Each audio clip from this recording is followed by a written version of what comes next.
Kembali lagi di Kaleidoskop 2021, pemirsa. Per November 2021, Indonesia untuk pertama kalinya menjadi tuan rumah sekaligus ketua atau presidensi pertemuan dan KTT G20 tahun 2022.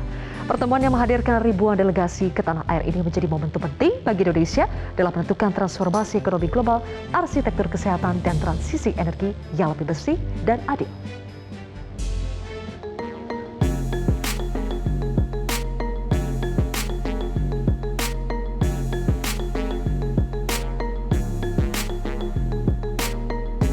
Saya ingin presidensi Indonesia di G20 tidak sebatas seremonial belaka.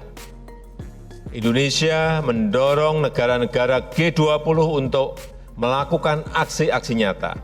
Indonesia akan terus mendorong negara-negara G20 menghasilkan terobosan-terobosan besar.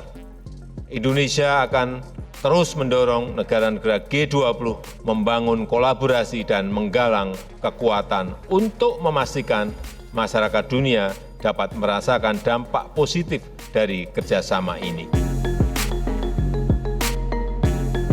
Itulah pernyataan Presiden Joko Widodo pada 1 Desember 2021 saat meresmikan presidensi Indonesia di pertemuan negara-negara Grup 20 atau G20.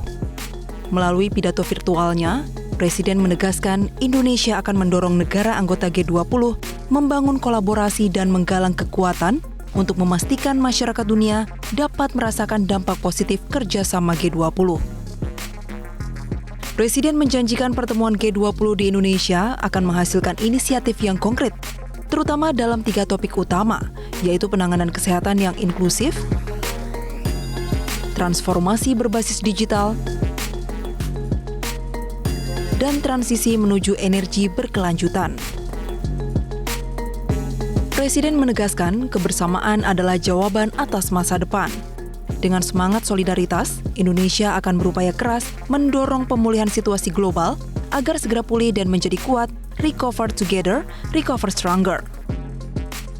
Presidensi Indonesia juga akan digunakan untuk memperjuangkan aspirasi dan kepentingan negara-negara berkembang.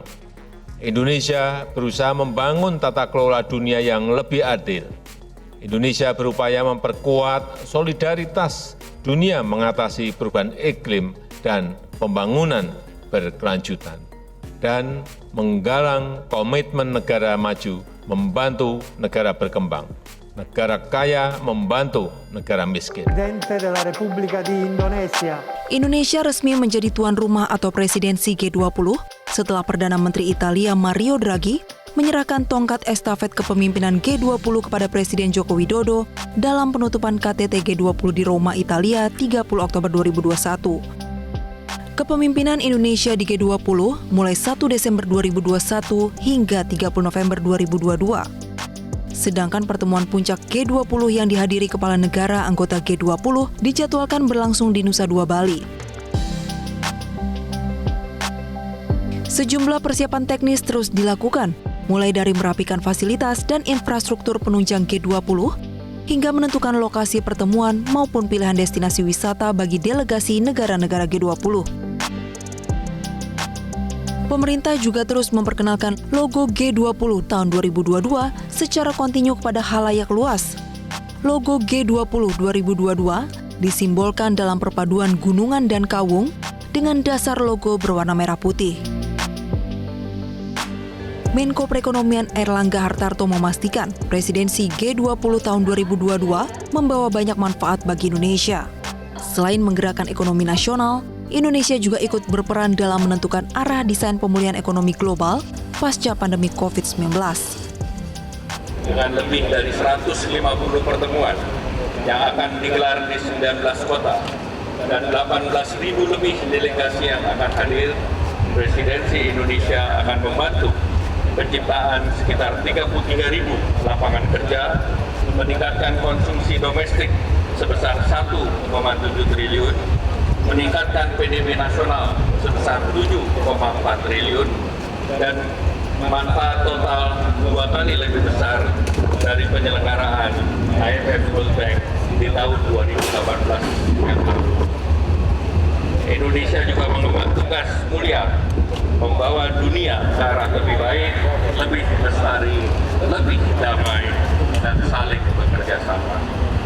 Indonesia pulihkan dunia, kita juga harus dapat pulih bersama. Menjadi kuat, recover together, recover stronger. Direktur Eksekutif Indef Tauhid Ahmad mengingatkan, pertemuan G20 harus membawa hasil yang konkret dan mengikat bagi setiap negara anggota G20 untuk melaksanakannya. Tauhid menyebut, 3 topik utama yang diperjuangkan Indonesia pada pertemuan G20 tahun 2022 sangat relevan dengan kondisi global saat ini maupun di Indonesia. Pembahasan ketiga topik tersebut diharapkan dapat mempercepat pelaksanaannya di dalam negeri. Jadi kalau saya sih memang satu yang menurut saya cukup relevan, sudah berkembang cukup baik.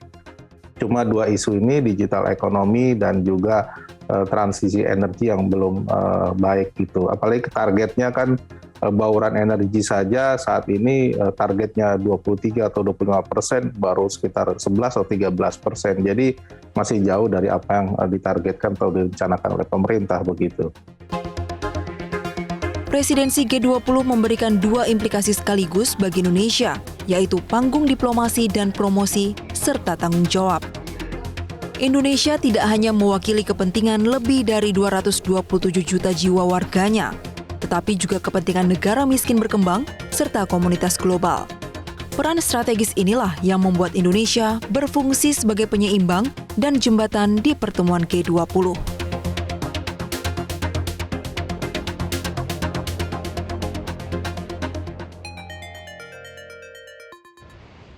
Ya, pemirsa, informasi tadi sekaligus menutup perjumpaan kita di Kaleidoskop Ekonomi selama tahun 2021.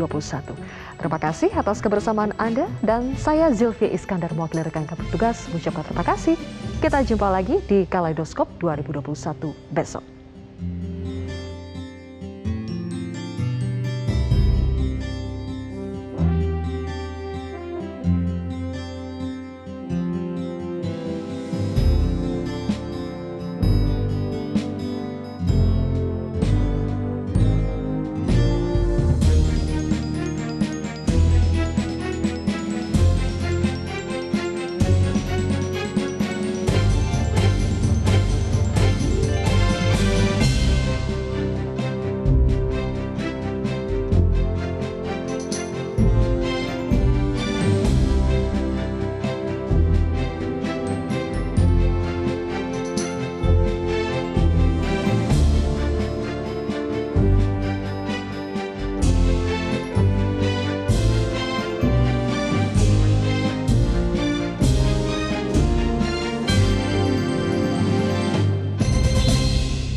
Metro TV